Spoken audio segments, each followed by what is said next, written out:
E agora, olha a mágica aqui, a gente já tem um novo mosaico, Moacir Oliveira, filho Moa, presente conosco aqui, seja muito bem-vindo, Samira de Castro, Moacir, que é diretor de jornalismo da BI, e a Samira, que é jornalista, ex-presidente do Sindicato de Jornalistas do Ceará. Me atualizem se eu tiver dado alguma informação Presidente errada. da FENAGE, da Federação Nacional de Jornalistas. Quem? A Samira. A Samira. Desculpe, Samira. Então, vamos lá, sejam muito bem-vindos aqui, Moacir. Querido, vou passar para você. Ele acompanhou toda a entrevista aqui com a aluna no bastidor. E vamos falar um pouco desse jornalismo que a gente pode também sair de uma espécie de situação difícil, né, no Brasil, de um jornalismo que fica comprometido com o mercado financeiro. A gente vê o caso das Americanas, é emblemático, né? Então, queria passar a palavra para o Moacir fazer uma saudação, na sequência a Samira, e daí a gente começa o nosso debate aqui. Moacir, pode ativar seu microfone aí. Opa, vamos lá. Opa, bom dia, Conde, bom dia, Daiane, bom dia, Samira. É uma satisfação estar aqui participando com vocês desse debate e temos muitas coisas a discutir. Eu acho que o foco principal é aquele episódio da foto da Folha, né? Que eu acho que merece uma reflexão muito profunda sobre dois ângulos: o ângulo da foto em si, né, e o ângulo da decisão editorial de publicar. Mas é uma honra estar aqui com vocês. Samira, querida. Bom dia, Daiane, bom dia, Conde, Moacir, todo mundo que está com a gente. A FENAGE também é uma honra estar com vocês, debatendo, no final das contas, as nossas dores, né, que é esse jornalismo ao mesmo tempo criminalizado, mas que estimula aí o discurso de ódio a partir das opções editoriais das grandes empresas jornalísticas. Perfeito. Eu queria começar com a Samira justamente falando sobre essa situação que a gente tem no Brasil hoje, né? Nos últimos anos, até por conta do então presidente Jair Bolsonaro, os jornalistas passaram a ser inimigos da nação, né? Ele colocava dessa forma e verbalizava isso por diversas formas, seja na agressão às mulheres, jornalistas que o questionavam, seja quando alguém, numa coletiva ou ali no chiqueirinho, né, dos apoiadores lá dos bolsonaristas, ele ameaçava, colocava os seus apoiadores contra os jornalistas, criando um ambiente sempre de muita tensão. Nas redes sociais, isso se propagava em décima potência. E a gente tem assistido, ao longo desse período também, muitas agressões contra jornalistas, às vezes fazendo pautas que nada têm a ver com política, mas são alvos de pessoas que defendem e apoiam o governo e veem o jornalista como seu inimigo, como um inimigo a ser atacado. Como é que isso tem refletido do ponto de vista da atuação dos profissionais e como a FENAGE tem acompanhado todas essas situações?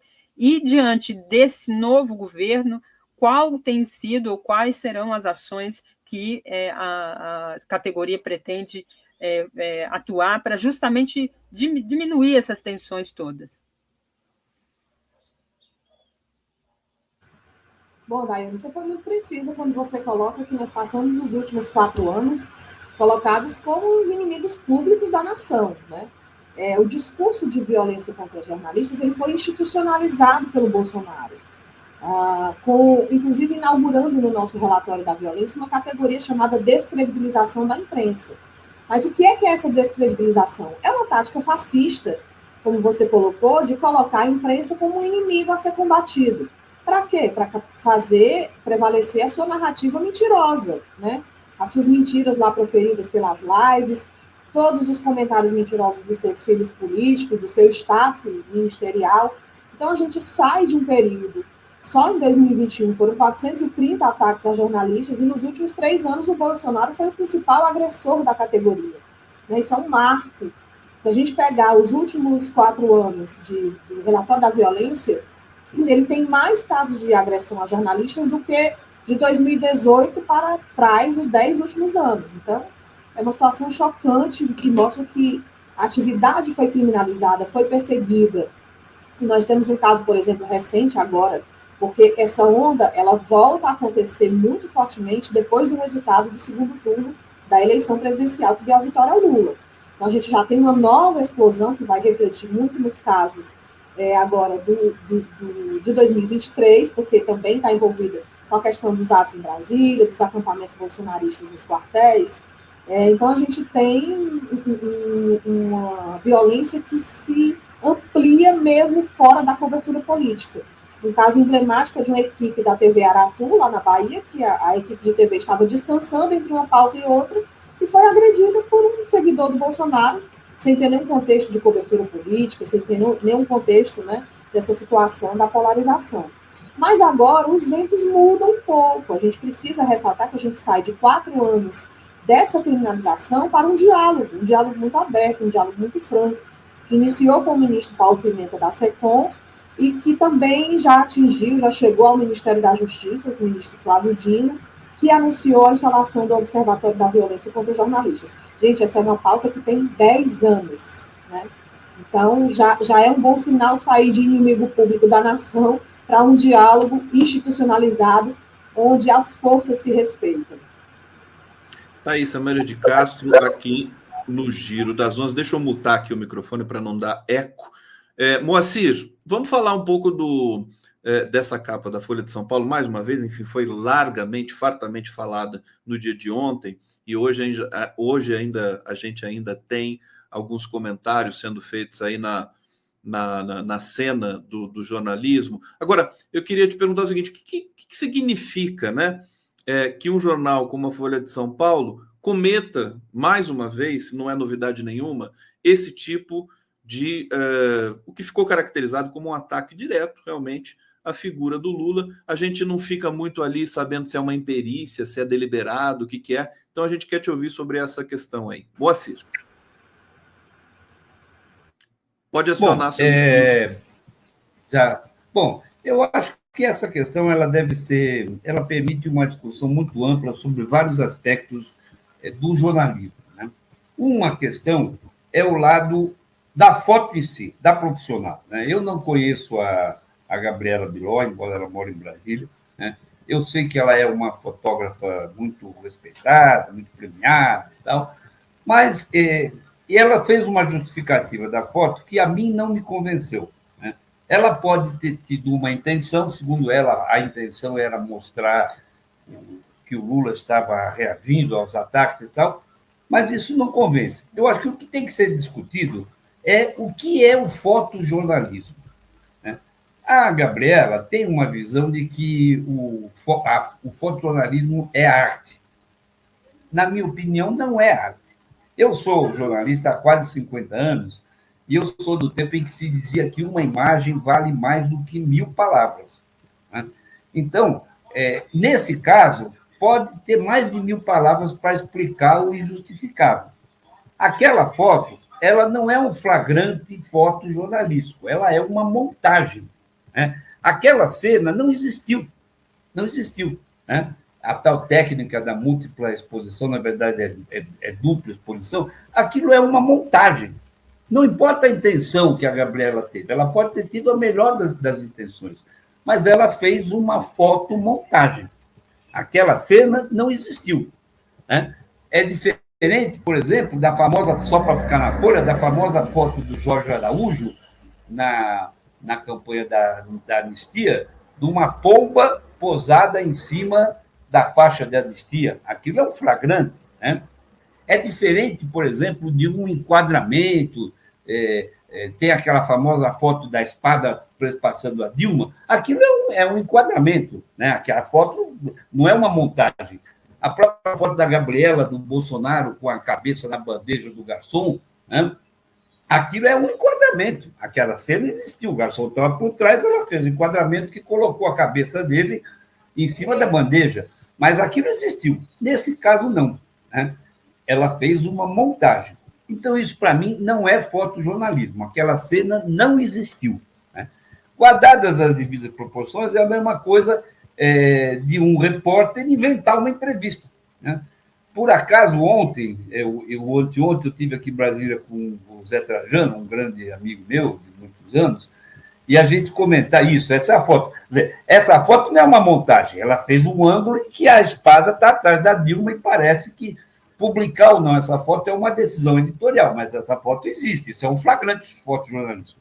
Mas eu estava conversando com o Trajano, ele lembrou um fato de quando ele era editor de esporte da Folha, que eu trabalhei com ele na época, em 76, um outro grande jornalista já falecido, estava cobrindo um jogo da divisão intermediária de São Paulo, e mandou uma entrevista com o Jurandir.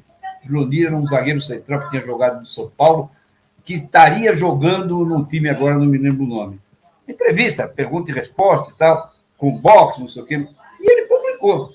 No dia seguinte, chegou na redação o Jurandir, dizendo que não jogava naquele time, não deu a entrevista, ou seja, o repórter inventou uma entrevista. Né? É a mesma coisa dessa foto. Né? Você faz uma montagem de uma cena que não existe. Esse é o ponto de vista da foto em si. Né? E todos os... Nós fizemos isso no site da BI.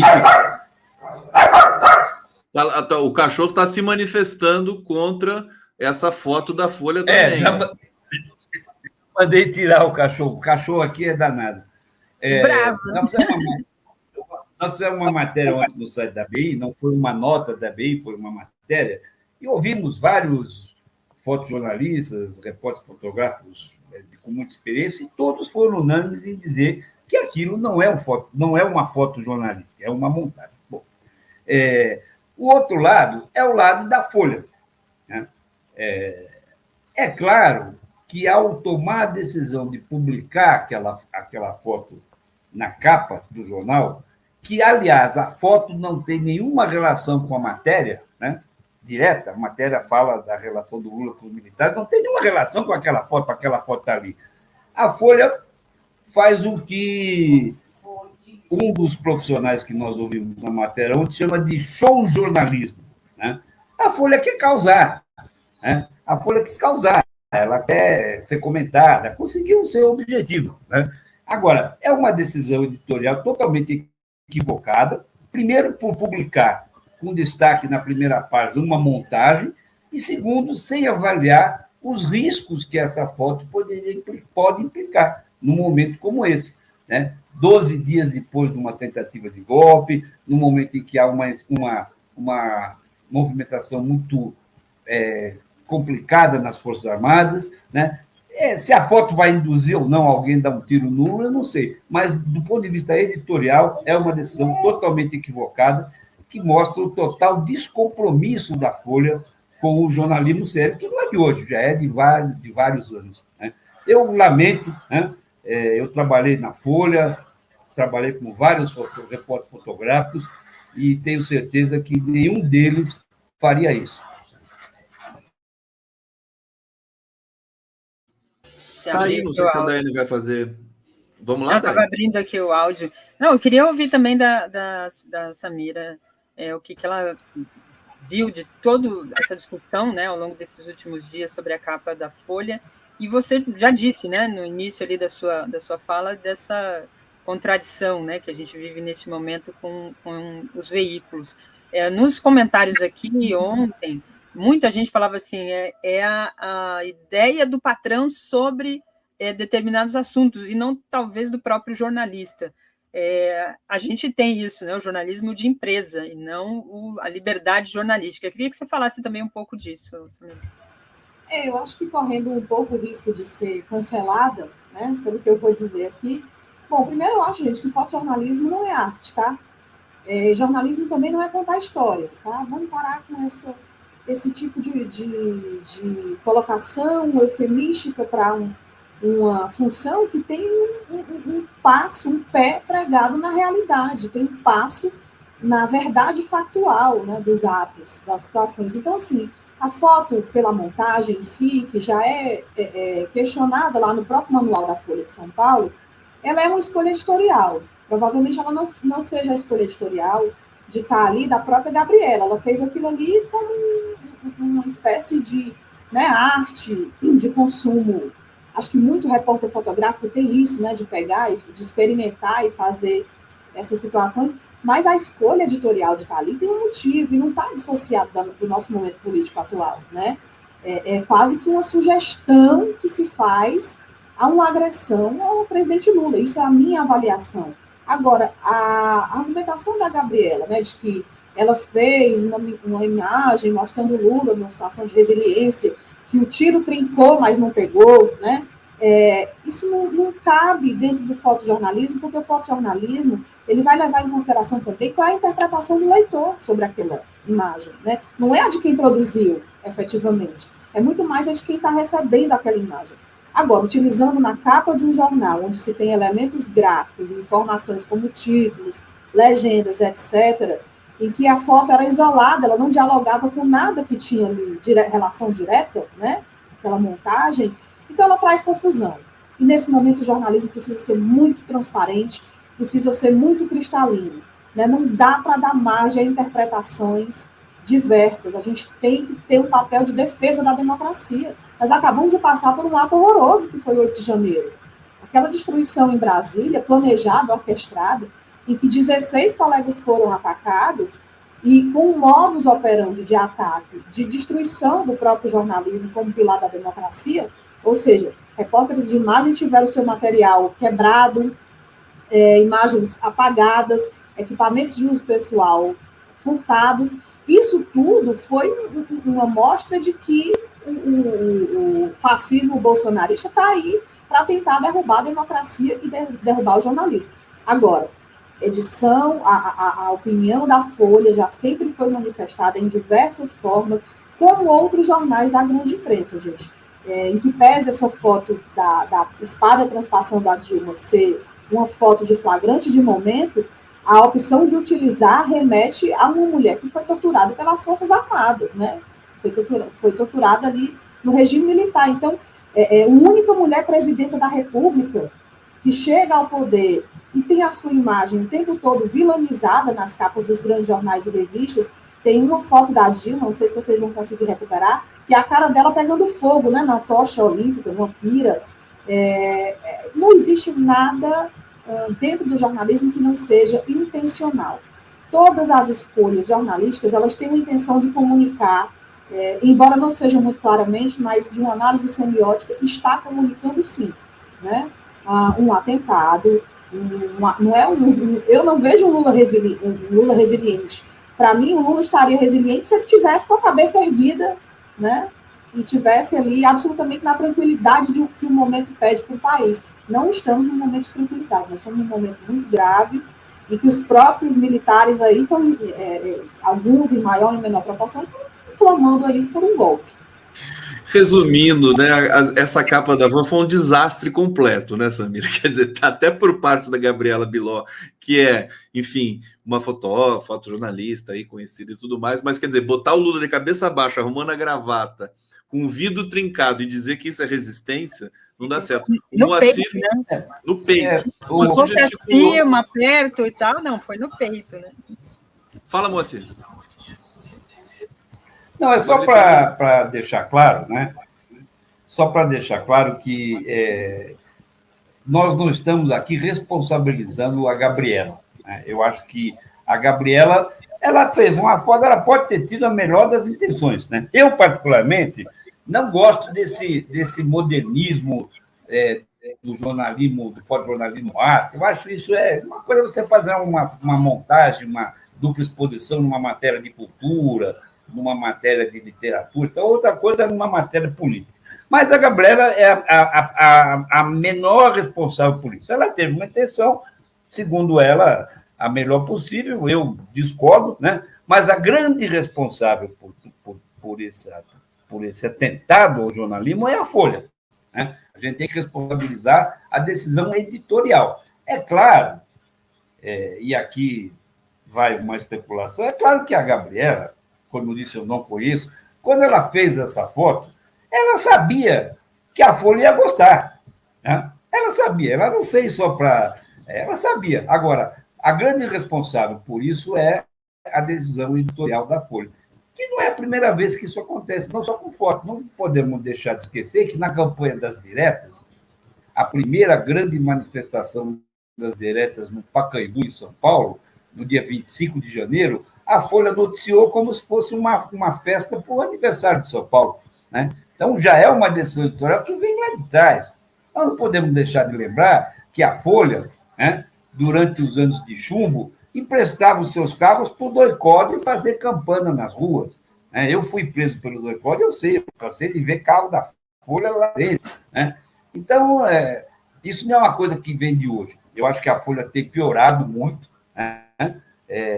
Depois da morte do Otavinho, do tal Projeto Folha, tal, nos últimos anos, mas se caracteriza por uma intenção política clara de confrontar o governo, né?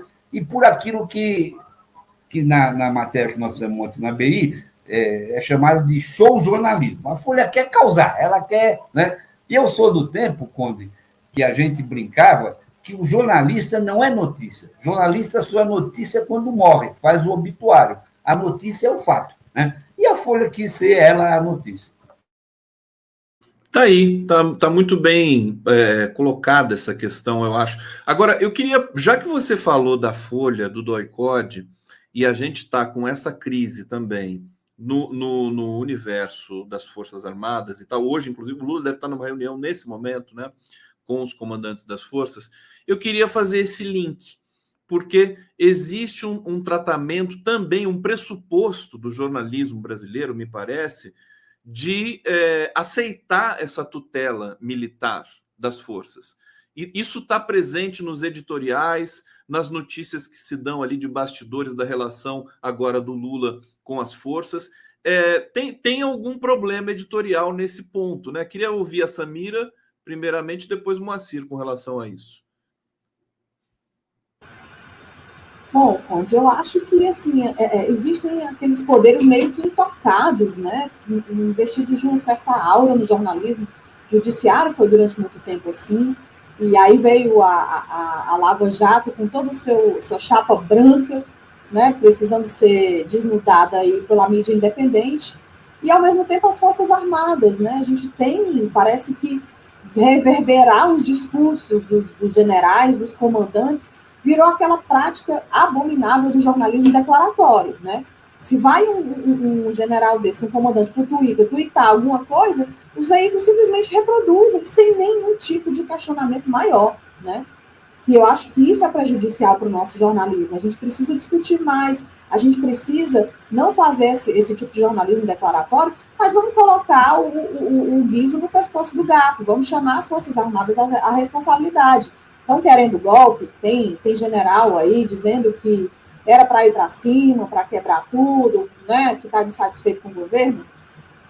Cara, isso daí é cadeia, né, no mínimo, né? Então eu acho assim que a gente tem que nominar as coisas pelo que elas são, e o jornalismo precisa reassumir esse papel. 2016 foi um golpe contra Dilma. A gente tem uma eleição de 2018 que foi absolutamente tirada, porque tiraram Lula de circulação, a prisão do Lula, e assim a gente vai nomeando as coisas. Os atentados que aconteceram em Brasília foram terroristas, né? Se tem participação das Forças Armadas, então a mídia tem que ser a primeira a ir cobrar, né, publicamente quem está por trás disso, investigar. Se fala tanto hoje em jornalismo investigativo, mas eu acho que a gente tem realmente que sair do jornalismo declaratório e ir atrás de colocar essas pessoas em xeque, com entrevista, com apuração, com informação, sem querer caçar as bruxas, mas querendo fazer o papel do jornalismo, que é exatamente esse, levar os fatos de interesse público para a sociedade. Bom, eu concordo com a Samira, eu acho que há uma certa condescendência muito grande da chamada mídia corporativa com as Forças Armadas. Né? Tudo que os generais falam vira uma tocável. Né?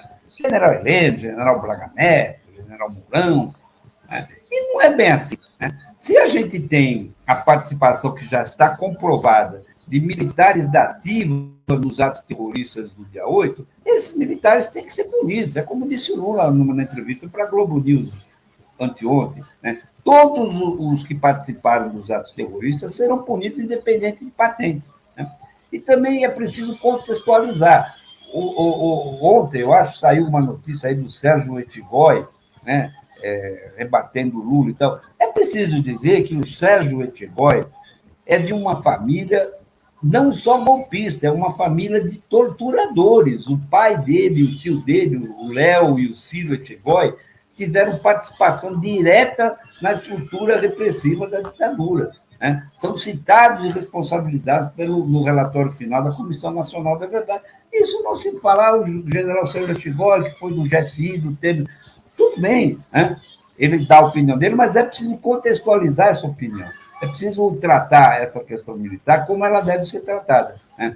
Como disse o Conde aí, acho que num momentos atrás, as Forças Armadas são instituições de Estado, né?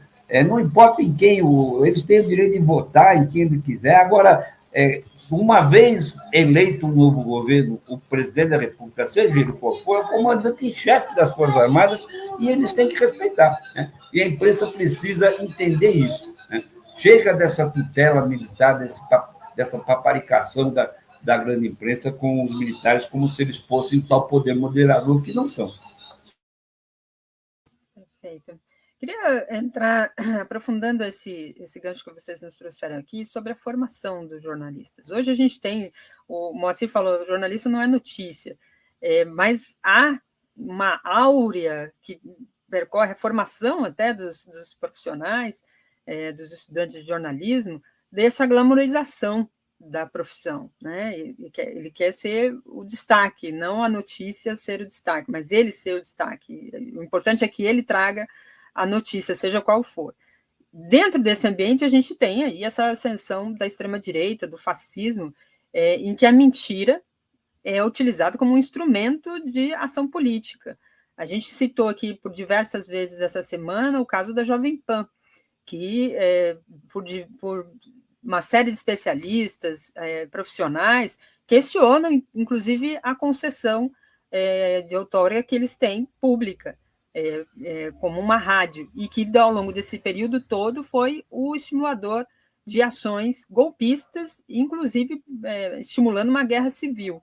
Como é que a FENAGE vê essa situação nesse quadro, né, da formação desses profissionais, de quem é que está indo fazer comentários, falar, a regulamentação da comunicação, dos meios de comunicação resolveria esse problema e que pé que está isso para avançar, porque a gente sabe que é um vespeiro, é ali que mora a reação dos donos dos veículos, porque terá ali um controle sobre esse tipo de manipulação. Então, eu queria ouvir da FENAGE essa questão, e da ABI, do ponto de vista democrático, como é que a ABI sempre teve um papel muito importante nessa frente, né? Com veículos atuando dessa forma, golpista, né?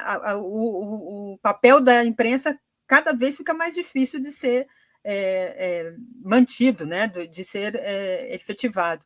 Queria ouvir, começando aqui pela Samira. Daiane, a situação é bastante complexa, né? Porque a gente tem, ao mesmo tempo, uma profissão que é regulamentada, né? A profissão de jornalista é regulamentada, o decreto-lei mais atual é de 1979, então ele realmente carece de uma atualização. Essa é uma das pautas da FENAGE, inclusive para o próximo governo, para esse governo. Mas a gente tem também o capítulo 5º da Constituição, que nunca saiu do papel, né? Quando o pessoal fala vai regular a mídia, não existe regulação de conteúdo, nós estamos falando de um setor econômico como qualquer outro que precisa de normas, né, para funcionar. E essas normas não estão na Constituição, elas precisam ser criadas. Acabar com os monopólios e oligopólios no campo da comunicação, primar por uma produção de jornalismo regional, local, produção artística, né? A gente tem tudo isso que nunca foi regulamentado. Mas o que a gente também